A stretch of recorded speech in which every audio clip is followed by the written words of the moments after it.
Today, I'm gonna be showing you the best meta ad structure for dropshipping in 2026. This can literally be the difference between having a profitable dropshipping store or losing thousands of dollars. And I personally use this exact method, helping me to do over 700k in revenue in the last few months. And that's all because I used a strategy that works with the current meta AI instead of against it. And a lot of people who fail in dropshipping usually get this exact thing wrong, and they think dropshipping is all about being lucky. But that's just not true. It's just that finding a good strategy online is very difficult. But don't worry, I've spent a hefty amount on meta ads on multiple stores, and this structure has worked the best across all of them. Because this structure is up to date and works with the current meta AI. So in this video, I'm gonna explain the structure completely and also give you a live example of how to actually implement this structure. So as you can see, I'm currently using this exact strategy on another store that I'm currently running. So let's get started.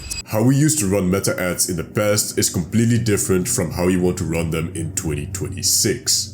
The old method just doesn't work anymore. And that's because Meta always keeps changing the way their AI works, and they're not very transparent about it. And it's very important that you understand what Meta is actually changing so that you can actually benefit from the changes instead of it working against you. And especially in the last few months, there have been two huge changes in how the Meta AI works. So most of you have already heard about the Andromeda update, which saw a shift in Meta's AI, preferring more diverse looking ads and limiting the reach of ads that looked very similar and were basically just iterations. But what Meta has also started to do is it changed the way their broad targeting AI works, and it has become less efficient, at least it seems that way, if you're still running with an outdated structure. The way your campaign is structured now plays a crucial role in how your ads perform. Whereas in the past, if you had like a shitty structure, but your ads were good, Meta would automatically still select the best performing ads and spend the budget accordingly, thus giving you pretty good results and returns on your investment. Now, however, if your campaign structure isn't good,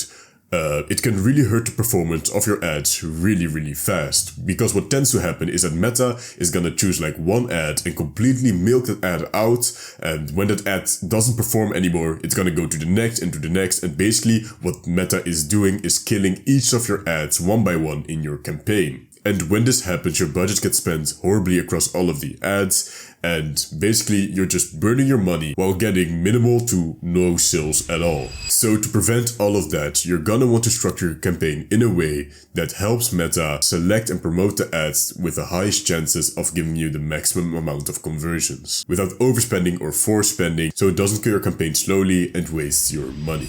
That's gonna look something like this. We're gonna be running an ASC that's completely broad, letting Meta decide how it spends our budget across all of the ad sets and decide who our target audience is. Because remember, the Meta AI is very powerful. All we have to do is give it a proper structure so it can do its evil AI shit and make us rich. Doing this does mean that, for example, if you have like 2 or 3 ad sets with a $100 budget, Meta can decide to spend like $90 on one ad set and like $10 on the other 2, and that doesn't mean that your structure is bad. It means that that spending distribution is the best for your store to get the most amount of conversions. It's not a bad thing if one ad set gets a lot of spend. It's a bad thing when only one ad gets all of the spend, because that just creates ad fatigue really fast. And the Meta AI is very advanced, so we're just gonna trust it and let it do all the heavy lifting. Now, when you're launching a new product test, you'll probably only have to use like 2 ad sets.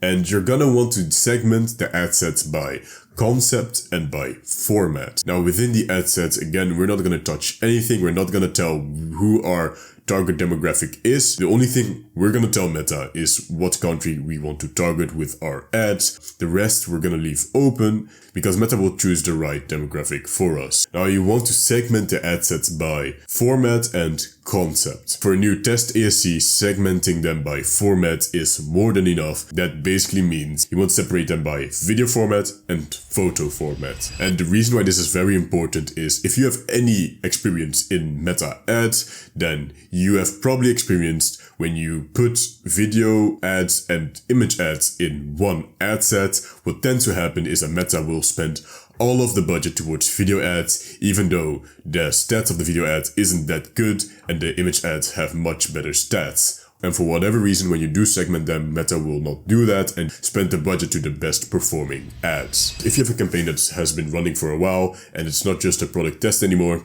you can create a new ad set for each new concept you want to test. When you want to retarget old customers, you create a new ad set. And on a higher spend, this works very, very well. But on a lower spend, it's just not worth it. Now, in your ASC, you want to have a minimum of like 8 creatives, but I always recommend to do 10 to 12 creatives with a minimum of 3 creatives per ad set. So if you want to run a test with only image ads, you'll do 1 ad set with 10 image ads. But if you have like 5 image ads, 5 video ads, you do 1 ad set, 5 image ads, 1 ad set, 5 video ads. Now for the ads themselves, you want them to be as different from each other as possible, because when testing, you want to throw as much as possible against the wall to see what sticks. And when your ads are very similar, you're really decreasing the chances of finding that one winning concept. And because of the Andromeda update, Meta treats similar looking ads as one ad. So you really want to avoid this as much as possible. Now for your budget, you want to do at least $10 per ad you have. So if you have like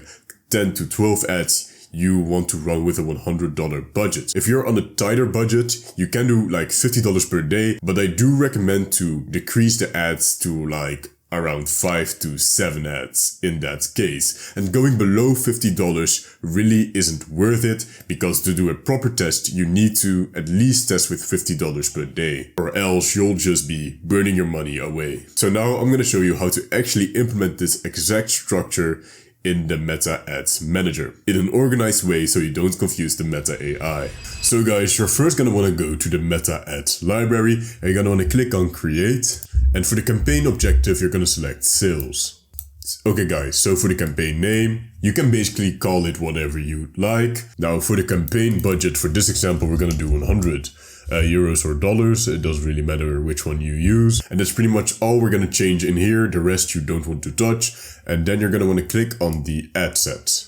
You can name it whatever you'd like, and make sure that conversion location is website and performance goal is to maximize numbers of conversions.